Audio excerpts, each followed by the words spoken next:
আমার জানতে ইচ্ছা করছি তুমি বলে দাও কার কাছ থেকে তুমি নাযিল হয়েছ। কোরআন জবাব দিয়ে বলছে তানজিলাম মিম্মান খালাকাল আরদা ওয়াস সামাওয়াতিল উলা। কোরআনে কারীম বলছি সূর্য আসমান তিনি সৃষ্টি করেছেন আর সুবিশাল জমিন তিনি সৃষ্টি করেছেন। আমি সে আল্লাহ পাকের পক্ষ থেকে বিশ্ববাসীর জন্য এই কোরআনে কারীম অবতীর্ণ হয়েছি। এই কিতাবের কাছে কোনো কিছু প্রশ্ন করলে প্রশ্নকারীর প্রশ্ন করতে দেরি হয়, কিন্তু কিতাব উত্তর দিতে দেরি করেন না। এই হলো কোরআনের আরেকটি উল্লেখযোগ্য বৈশিষ্ট্য। এখন আপনাদের কাছে একটা প্রশ্ন থেকে যেতে পারে, হুজুর আপনি তো বললেন যে কিতাবের কাছে প্রশ্ন করলে কিতাব জবাব দেয়। কিতাবের তো মুখ নাই, জবান নাই, প্রাণ নাই, কিভাবে সে জবাব দেয়? আমি পৃথিবীর কোনো পণ্ডিতের কাছে প্রশ্ন করছি না, প্রশ্ন করছি সেই কোরআনের কাছে। আমি দুইটা প্রশ্ন করেই আমার মূল আলোচনায় ঢুকে পড়ব। বিমাসিয়াতিল্লাহ বিফাজলিল্লাহ, আল্লাহ পাক যেন তৌফিক দান করেন, বলুন আমিন। দুইটা প্রশ্নের প্রথম প্রশ্ন হচ্ছে কোরআন তুমি এসেছো কার কাছ থেকে। দ্বিতীয় প্রশ্ন হচ্ছে তুমি এসেছো কার কাছে। প্রশ্ন করেছি কয়টা? দুইটা। আমি আপনাদের সকলকে একটু জবান খুলে কথা বলার জন্য বিনীত অনুরোধ করছি। সকলে বলুন তো প্রশ্ন করেছি কয়টা? দুইটা। প্রথম প্রশ্ন কি? কোরআন তুমি এসেছো কার কাছ থেকে। দ্বিতীয় প্রশ্ন হচ্ছে তুমি এসেছো কার কাছে। কোরআনের কাছে প্রশ্ন করছি, কোরআন আমার জানতে ইচ্ছা করছি তুমি বলে দাও কার কাছ থেকে তুমি নাযিল হয়েছ। কোরআন জবাব দিয়ে বলছে তানজিলাম মিম্মান খালাকাল আরদা ওয়াস সামাওয়াতিল উলা। কোরআনে কারীম বলছি সূর্য আসমান তিনি সৃষ্টি করেছেন আর সুবিশাল জমিন তিনি সৃষ্টি করেছেন। আমি সে আল্লাহ পাকের পক্ষ থেকে বিশ্ববাসীর জন্য এই কোরআনে কারীম অবতীর্ণ হয়েছি। প্রথম প্রশ্নের উত্তর কোরআন সাথে সাথে দিয়ে ফেললো। আচ্ছা কোরআন বুঝলাম আল্লাহর পক্ষ থেকে তুমি এসেছো, এখন আমার জানতে ইচ্ছা হচ্ছে তুমি বলে দাও কার কাছে তুমি নাযিল হয়েছো। কোরআন জবাব দিয়ে বলছে ওয়া আমিনু বিমা নুজিলা আলা মুহাম্মাদ ওয়া হুয়াল হাক্কু মির রাব্বিহিম। ঈমান আনো সেই জিনিসের উপরে যা মুহাম্মদ সাল্লাল্লাহু আলাইহি ওয়াসাল্লামের প্রতি অবতীর্ণ হয়েছে। সুবহানাল্লাহ বলবেন না? আমার ভাইরা, কোরআন জবাব দিল কোথায় ছিল, কোরআন জবাব দিল কোথায় আসলো। এখন প্রশ্ন হচ্ছে কোরআন তুমি বলে দাও এই পৃথিবীতে তুমি কি জন্য নাযিল হয়েছো। কোরআন তাও উত্তর দিয়ে বলছে আলিফ লাম রা কিতাবুন আনজালনাহু ইলাইকা লিতুখরিজান নাসা মিনাজ-যুলুমাতি ইলান নূর। আল্লাহু আকবার। কিতাবুন আনজালনাহু ইলাইকা, হে নবী আমি আপনার কাছে একখানা কিতাব অবতীর্ণ করেছি। এমন একখানা কিতাব দিলাম, এমন একটা বাণী দিলাম যে কিতাবের মধ্যে কোনো রকম ভুল নাই, কোনো সন্দেহ নাই। যে কিতাবখানা আল্লাহ পাক আমাদেরকে দিলেন, অর্থাৎ নবীকে দিলেন, এই সেই কিতাব। জবান খুলে বলুন কিতাবখানার নাম কি? আল কোরআন। একটু জোরে বলুন কিতাবখানার নাম কি? এর মধ্যে কোনো ভুল আছে নাকি? এই পৃথিবীতে কত মানুষ কত বই লিখেছে, লিখনির শুরুতে তার নিজের অক্ষমতা দুর্বলতা প্রকাশ করেই বই লেখে। ও হে পাঠক পাঠিকা বৃন্দু, আমি যে বই লিখেছি আমার নিজের ভুল হতে পারে, কম্পিউটারের ভুল হতে পারে, প্রেসের ভুল হতে পারে। এই বইটি পড়াকালীন সময় কারোর দৃষ্টিতে যদি ভুল পরিলক্ষিত হয়, আমাকে পরবর্তী সংস্করণের আগে চিঠিপত্রের মাধ্যমে লোকের মাধ্যমে জানিয়ে দিলে আমি পরবর্তী সংস্করণে সেটিকে পরিশুদ্ধ করতে বাধ্য থাকিব। কিন্তু এই কিতাবের অর্থ, এই কিতাবের মালিক, এই কিতাবের রচয়িতা তিনি এই কোরআনখানা নাজিল করেছেন নিজের প্রশংসা দিয়ে। আবার নিজে বলছেন এমন একখানা কিতাব দিলাম, যালিকাল কিতাবু লা রাইবা ফীহি। আল্লাহু আকবার কর। এমন একখানা কিতাব দিয়েছি যার মধ্যে কোনো সন্দেহের অবকাশ নেই। কোরআনে কারীম যখন নাযিল হলো, কাফেররা বলল এ কোরআন মুহাম্মদ নিজেই রচনা করেছে।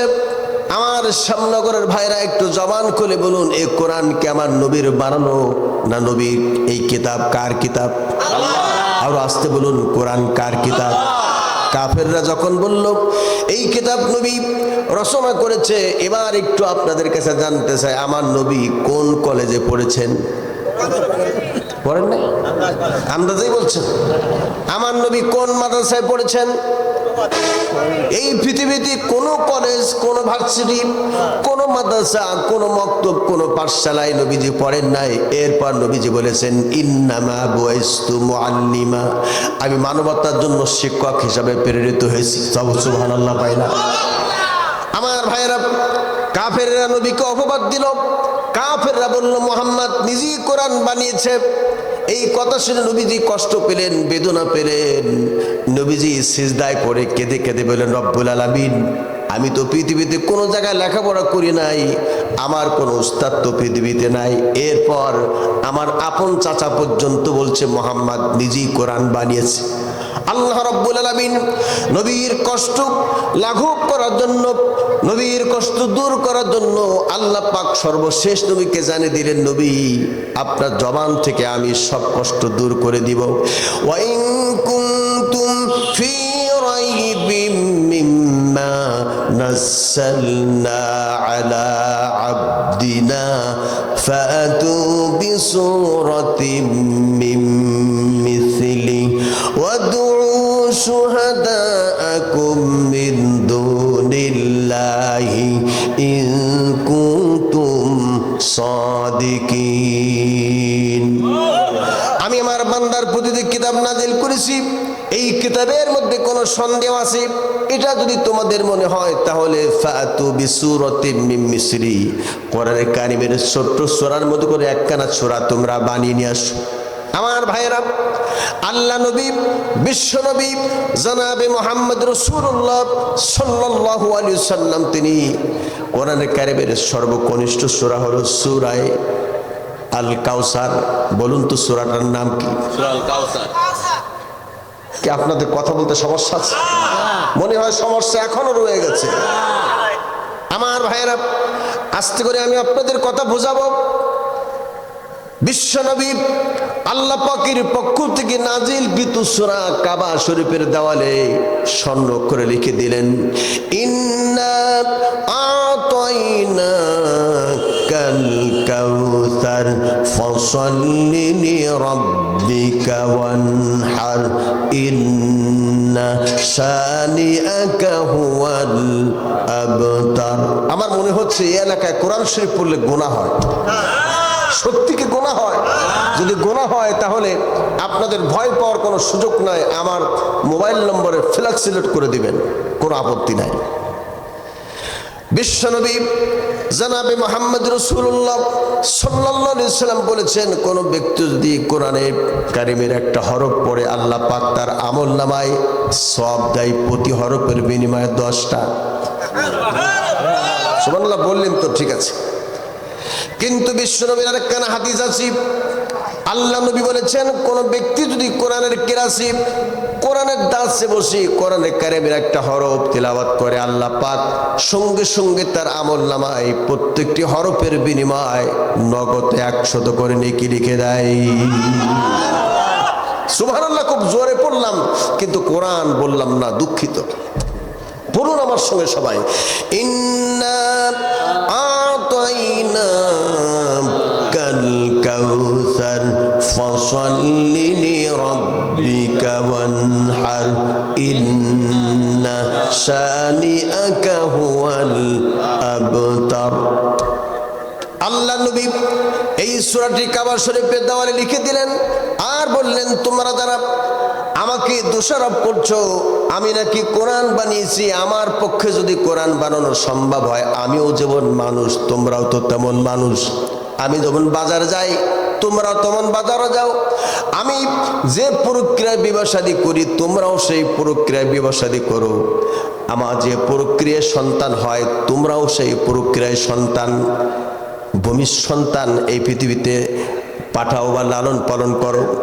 আমার পক্ষে যদি কোরআন বানানো সম্ভব হয়, তোমরা মানুষ তোমরা একখানা কোরআন বানাও, এটাও বলছে না, বরঞ্চ ওয়াইন কুনতুম ফি রাইবিম মিম্মা নাযালনা আলা আবদিনা ফাতু বিমিসলি হাযা। নবী বললেন, এই সূরার মতো একখানা সূরা তোমরা বানিয়ে এসো। আমার ভাইরা একটু জবাব দেন, সেই যুগের কাফেররা মিলে কি কোরআনে কারিমের একটা সূরা বানাতে সক্ষম হয়েছিল? 2024 সাল পর্যন্ত কেউ কোরআন বানাতে পারে নাই। 2025 সালের এই আমাদের মাস শুরু হয়েছে আমার ভাইরা, দ্বিতীয় মাস চলছে, আজ পর্যন্ত কোরআনে কারিমের একটা শব্দ কেউ বানাতে পারে নাই। কিয়ামত পর্যন্ত চেষ্টা করলেও আল্লাহ পাকের কোরআনের সংযোজন, সংশোধন, সংকোচন কেউ করতে পারবে না। কারণ কোরআন নাজেল করেছেন যিনি, হেফাজতের দায়িত্ব আল্লাহ পাক তার কুদরতি হাতে তুলে নিয়েছেন। আমার সামনাগরের ভাইরা, তাহলে এই কোরআনে কারীম এমন একখানে কিতাব আল্লাহ পাক দিলেন, আলিফ লাম রা, কিতাবুন আনজালনাহু ইলাইকা লিতুখরিজান নাসা মিনাজ-যুলুমাতি ইলান নূর। এমন একখানা কিতাব দিয়েছি হে নবী, আপনার দায়িত্ব হলো অন্ধকার থেকে মানব জাতিকে আলোর দিকে টেনে বের করে নিয়ে আসবেন এই কিতাবের মাধ্যমে। সুবহানাল্লাহ বলতে ইচ্ছা হয় না? এই কিতাব কি জন্য আল্লাহ পাক পাঠিয়েছেন সে কথা আল্লাহই বলছেন, হে নবী আমি আপনার কাছে এমন একখানা কিতাব দিয়েছি, এই কিতাবের দায়িত্ব হলো অন্ধকার থেকে মানব জাতিকে আলোর দিকে টেনে বের করে নিয়ে আসবে। সেই অন্ধকার কি? সেই অন্ধকার বোঝার জন্য কিন্তু এই কোরআনের মাহফিল। অন্ধকার মানে আমরা এই সমাজের লোকেরা বুঝি, অন্ধকার মানে হলো এখন যদি বিদ্যুৎ অফ হয়ে যায়, ইলেকট্রিসিটি বন্ধ হয়ে যায়, আমরা যেমন বিদ্যুৎ অন্ধকারের মধ্যে অবস্থান করব, হাবুডুবু খাবো। আল্লাহ পাক বুঝি এই প্রকারের কোন অন্ধকারের কথা বলেছেন? এমনটি তো আল্লাহ পাক বলেন নাই। তাহলে আল্লাহ কি বলেছেন? আল্লাহ বলেছেন অন্ধকার মানে হলো এই পৃথিবীতে আমার হুকুম বাদ দিয়া মানুষ মানুষের জন্য যত আইন কানুন পদ্ধতি তৈরি করেছে, মানুষ বেঁচে থাকার জন্য নিজেরাই নিজেদের জন্য যত আইন তৈরি করেছে, কোর্ট কাছারি, আদালত, ফৌজদারি, স্কুল, কলেজ, ভার্সিটি, শিক্ষাঙ্গন, সব জায়গায় মানুষ মানুষের জন্য যত আইন কানুন তৈরি করেছে, এই আইনকে আল্লাহ পাক অন্ধকার বলে আখ্যায়িত করেছেন। আমার শ্যামনগরে ভাইরা জবাব দেন, এই শ্যামনগরের রান্নাঘর থেকে জাতীয় সংসদ পর্যন্ত বর্তমান সব জায়গা আলো না অন্ধকার? আমি বোধহয় বোঝাতে পারি না আমার ভাইরা। এবার আপনি আরো ক্লিয়ার করে আপনি বুঝুন, আপনাদের শ্যামনগরে জমি রেজিস্ট্রি হয় কি হয় না? আরো আসতে বলুন, জমি রেজিস্ট্রি হয় কি হয় না? জমি রেজিস্ট্রির যত আইন কারণ আছে সব তো আল্লাহর কোরআন দিয়ে চলে না? তাও কথা বলে না, চলে। আপনার সাতক্ষীরা কোর্ট আছে, এই কোর্টে যত আইন কারণ আছে সব তো আল্লাহর কোরআন দিয়ে চলছে না, এগুলো সব ব্রিটিশ বানিয়েছে, সেই আইন দিয়ে চলছে। তাহলে বোঝা গেল আল্লাহর হুকুম বাদ দিয়া মানুষের তৈরি করা মতবাদ দিয়ে কোর্ট কাছারি, আদালত, ফৌজদারি, শিক্ষাঙ্গন সব জায়গায় চলছে আল্লাহর হুকুমের বিপরীত। মানুষের তৈরি করা মতবাদ, মানুষের তৈরি করা হুকুম, কথা বলেন না কেন আমার ভাইরা? এই জন্য আল্লাহ পাক বলেন, ও বান্দা বান্দি শুনে নাও, আলিফ লাম রা, কিতাবুন আনজালনাহু ইলাইকা লিতুখরিজান নাসা মিনাজ-যুলুমাতি ইলান নূর। হে নবী, আপনার দায়িত্ব হলো অন্ধকার থেকে মানব জাতিকে আলোর দিকে টেনে বের করে নিয়ে আসবেন। সেই অন্ধকার মানে হলো এই পৃথিবীতে আল্লাহর হুকুম বাদ দিয়া মানুষের জন্য যত হুকুম, যত আইন, যত কানুন, যত পদ্ধতি তৈরি করেছে সেগুলিকে আল্লাহ পাক অন্ধকার বলে আখ্যায়িত করেছেন।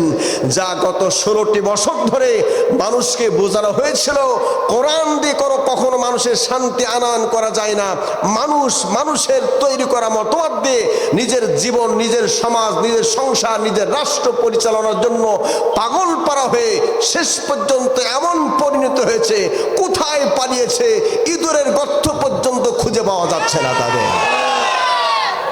আমার ভাইরা, এগুলি কেন হয়েছে?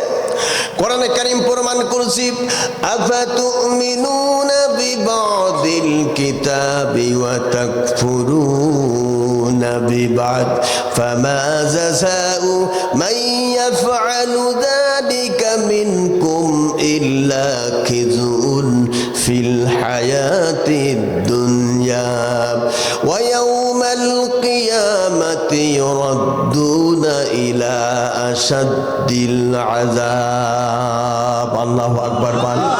আমার ভাইরা, আল্লাহ পাক বলেন, তোমরা কি আমার এই কোরআনে কারীমের কোন অংশের উপরে ঈমান আনবে আর কোন অংশকে প্রত্যাখ্যান করবে? তার মানে হলো যেটা তোমাদের জন্য সুবিধা সেটা গ্রহণ করবে, যেটা অসুবিধা সেটাকে প্রত্যাখ্যান করবে।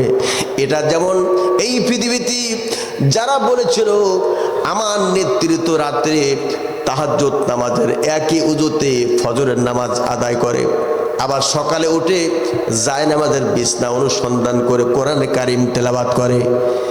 এই কোরআনে কারীম তেলাওয়াত করে ঠিকই, তাহাজ্জুদ পড়ে ঠিকই, কিন্তু আমার ভাইরা আপনারা দেখেন, পত্র পত্রিকায় আপনারা দেখেন, ইন্টারনেটের মাধ্যমে আপনারা দেখেছেন 32 নম্বর ধানমন্ডি যখন ভাঙা হলো, ধানমন্ডির 32 নম্বর ভাঙার পরে আন্ডারগ্রাউন্ডের মধ্যে শিবলিঙ্গ নামে একটা মূর্তি পাওয়া গেছে। এই মূর্তিটা হলো কোষ্ঠী পাথরের মূর্তি।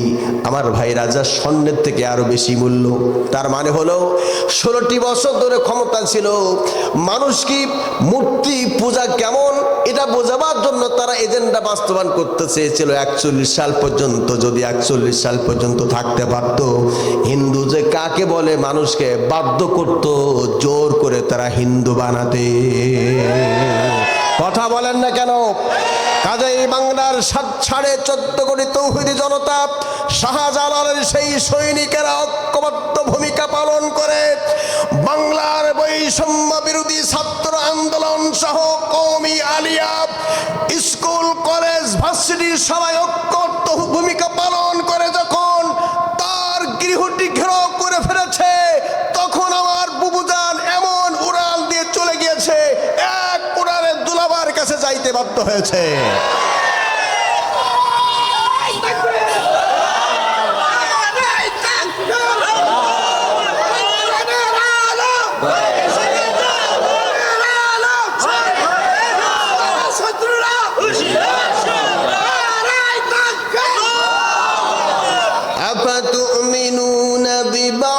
الكتاب وتكفرون ببعض فما جزاء من يفعل ذلك منكم إلا خزي في الحياة الدنيا।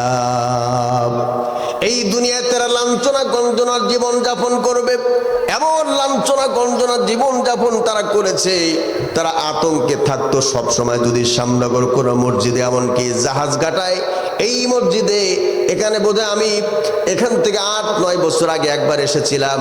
আমার মনে পড়ে, আমার ভাইরা, যদি এরকম কোনো মসজিদ বা মাদ্রাসায় কোরআনে কারীমের তালিম দেওয়ার জন্য 5-7 লোক একত্রে বসে তারা সন্ধ্যার পরে কোরআনের তালিম দিত বা হাদিসের তালিম দিত, সঙ্গে সঙ্গে শ্যামনগর থানায় ফোন করা হয়ে যেত।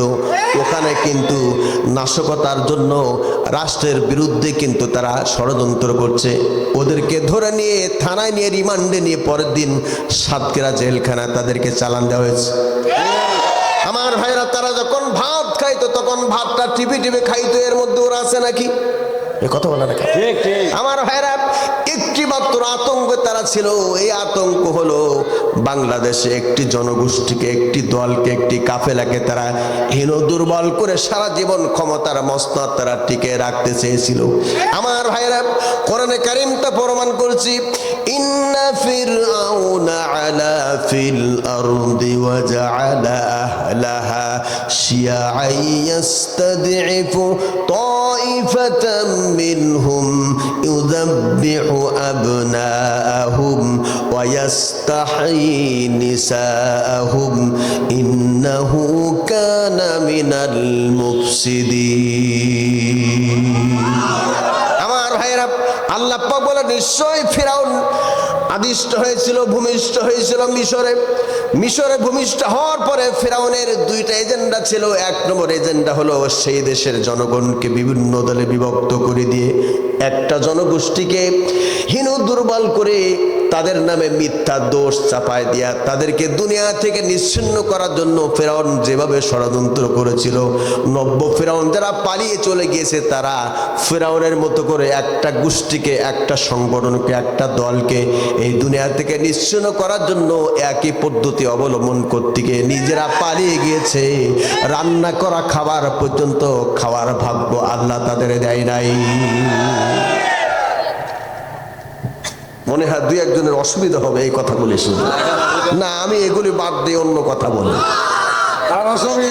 বাপ দাদার কিচ্ছা যদি বলি কোনো আপত্তি নাই। এই বাংলার জমিনে আল্লাহর কোরআন আমার সামনে, কারণ আমার বক্তৃতার বয়স হয়ে গেছে 22 বছর। আমার ভাইরা, এই বাংলার জমিনে আমি চ্যালেঞ্জ করে বলছি, আই ক্যান চ্যালেঞ্জ, এই বাংলার জমিনে আগে ছিল ওয়াজ মাহফিল, দুয়ার মাহফিল, হালকা জিকিরের মাহফিল, সিরাত মাহফিল।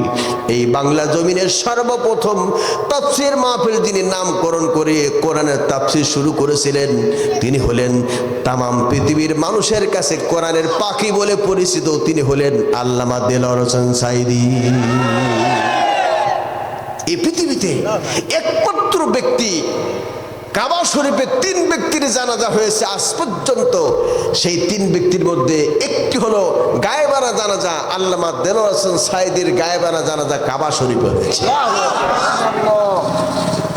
আমার মুসলমান ভাইরা, ওদের এলাক দিয়ে আর চুলকানি ছিল ওখানেই, যেখানেই দেখতো দাড়ি, টুপি, লম্বা জুব্বা, আর যাদের সুন্নাতি লেবাস দেখলে পরে তাদের জঙ্গি বলে, রাজাকার, আল বদর, আল শামস বলে নাম ধরে ধরে তারা চালিয়ে দিয়েছে। ওদের ষড়যন্ত্র ছিল যে একটা স্লোগান যদি বাস্তবায়ন করতে পারি আজীবন ক্ষমতায় বসে থাকতে পারবো। ও মুসলমান ভাইরা, ছোট্ট একটা বাচ্চা ছেলে একটা ঘুড়ি বানিয়েছে। ঘুড়িছেন তো, ওই যে এখন দক্ষিণে বাতাস ছেড়েছে আজ 2 দিন। আমার মুসলমান ভাইয়েরা, একটা ছোট্ট বাচ্চা ছেলে ঘুড়ি বানিয়েছি। ঘুড়ি বানিয়ে 3 কোণায় 3টা পিলার দিয়েছে, সুতা দিয়ে পিলার দিয়ে এই বাচ্চাটার নিচে একটা লেজ বানিয়ে দিয়েছে। লেজ বানিয়ে দিয়ে বাচ্চা সুতা যতই ছাড়ে ঘুড়ি তত আস্তে করে লেজটা নাড়ে দেয় আর উপরের দিকে উঠতে থাকে, আর বলে আমি কিন্তু দাদার মায়ায়, মামার মায়ায় উপরে উঠতেছি। বাচ্চা যখন সুতা ছাড়া শেষ হয়ে গেল, ঘুড়ি তখন উপরে ওঠা শেষ। উপরে ওঠার পরে বলছি আমি যখন দাদার মায়ায়, মামার মায়া যখন একবার উপরে উঠতে পেরেছি, আমি কিন্তু 41 সালের আগে আর নামবো না। আমার ভাইয়েরা, এই ছোট্ট বাচ্চা ঘুড়ির সুতা ধরে দাঁড়িয়েছে। বাচ্চা ছেলে বলতেছে, ও ঘুড়ি তুমি নামবে কি নামবে না? এই পৃথিবীতে তো একজন মানুষ ছিল, তার নাম ছিল মাইকেল জ্যাকসন। এই পৃথিবীতে 150 বছর বাঁচার অভিপ্রায় ব্যক্ত করেছিল। মাইকেল জ্যাকসন এই পৃথিবীতে 150 বছর বাঁচবে বলে যে বিছানা রাত্রি ঘুমাতো, এই বিছানার মধ্যে 8 জন ডাক্তার দিয়ে বিছানাটা টেস্ট করতো যাতে কোনো জার্ম বা কোনো রোগ যেন প্রবেশ করতে না পারে। এরপর খাবার খাইতো, খাবারটা 3 জন ডাক্তার দিয়ে চেক করতো খাবারের মধ্যে কোনো বিষক্রিয়া আছে নাকি। মানুষের সঙ্গে হ্যান্ডশেক করবে, ওই অন্য মানুষের হাত থেকে কোনো রোগ বা জার্ম আসে নাকি, সেই জন্য হাতে হ্যান্ডগুলো পরিধান করত।